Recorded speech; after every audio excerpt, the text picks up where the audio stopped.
Economics. It's a social science that studies choice and scarcity.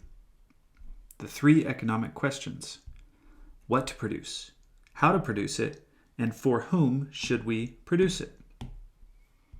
Scarcity.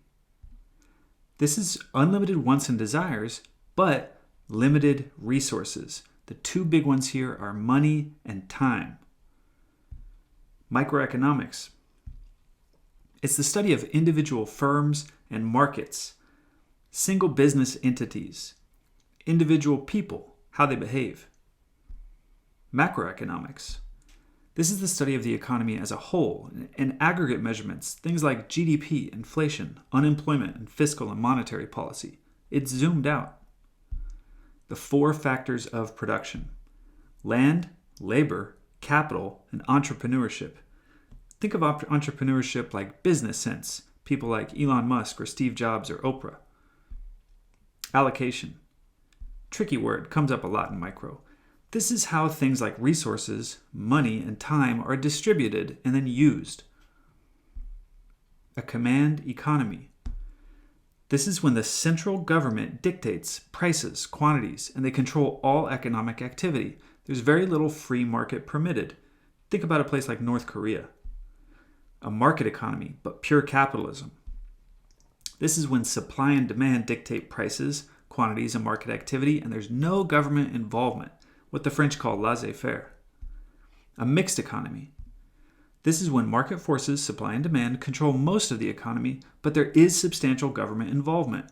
The United States and most global economies use a mixed economy. Opportunity cost, really important word. This is what you must give up to gain something else. It's the sacrifice made to get another good. In this example here, this firm or country can either make 10 shoes or 5 hats. If they make 5 hats, they can't make 10 shoes. And if you solve for the unit rate, 1 hat equals 2 shoes. That's the opportunity cost of making a hat. 2 shoes. Efficiency. No way to make anyone better off without making anybody else worse off.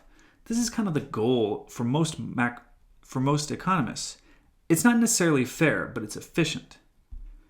A production possibilities curve, sometimes called a PPF. This illustrates the trade-offs facing an economy or a business that can only produce 2 goods. So it's kind of a hypothetical or fictional example, but it really helps you to understand economics. Shifters of the PPC curve are technology and any increase in quantity or quality of resources, and then trade. Although trade doesn't really shift our production possibilities curve, really our consumption ability. More on that later. Capital and capital goods. Capital is basically the things we use to make other things: machines, tools, factories.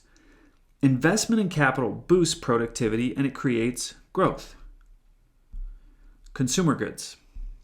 This is goods purchased by people to satisfy wants or needs. It's not used to produce other stuff. Absolute advantage. That means a business or a country really is capable of producing more stuff. But this doesn't really tell you anything about specialization or trade. It's really only about how big their economy is or how big their population is. Not that interesting. Comparative advantage, though, is really interesting.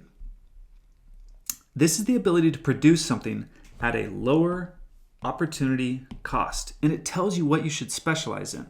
Look at this example. Country A and country B. Country A can either make 1 car or 5 bikes. B can make 1 car or 10 bikes. So who has the lower opportunity cost? Well, that would be country A. So what should they produce? They should be producing cars because they give up less to make a car. They only give up 5 bikes.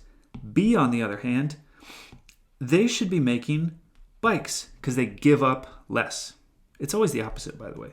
If A makes cars, B will make bikes. Terms of trade.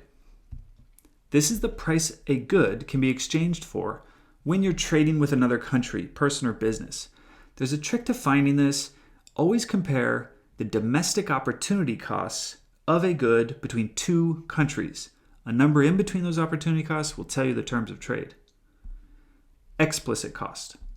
This is the amount of money that you actually pay for something, like $10 for a movie theater ticket, what we might call the accounting cost. It's what leaves your wallet. The implicit cost, on the other hand, this is a cost that doesn't actually involve spending money. It's what you give up when making a choice. It's your opportunity cost. Going to that movie doesn't just cost you $10. It also costs you a few hours of your time. You could have been doing something else. Marginal utility.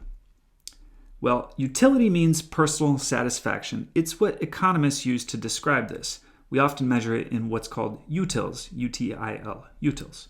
Marginal means one extra. So combining them, marginal utility is the extra utility gained by consuming one more. Think about the last time you opened a bag of chips. When did you stop eating? How many did you eat? You were thinking about your marginal utility. Marginal analysis. Looking at costs and benefits of doing a little more of something or a little less of something. Should you eat that extra handful of chips or not? Well, it depends how good it's going to make you feel versus how sick it's going to make you feel. The law of diminishing marginal utility. This states that eventually all goods produce less and less satisfaction with added consumption. Maybe the only counterexample here would be something like money. Utility maximization rule. A little bit of math here for you, but it's not that hard. We need these two things to be equal. Marginal utility of X divided by the price of X, set that equal, or try to get it equal to, the marginal utility of Y divided by the price of the Y. When those are equal, you are maximizing utility. Supply and demand. Okay, this is actually a Unit 2 concept, but it's so important, I think I have to mention it here. Here's the basics of it. Supply is from producers. It's an upward sloping line. Demand, it's from consumers. It's a downward sloping line. Remember that, it'll give you a little head start for Unit 2. That's all. Thanks for watching.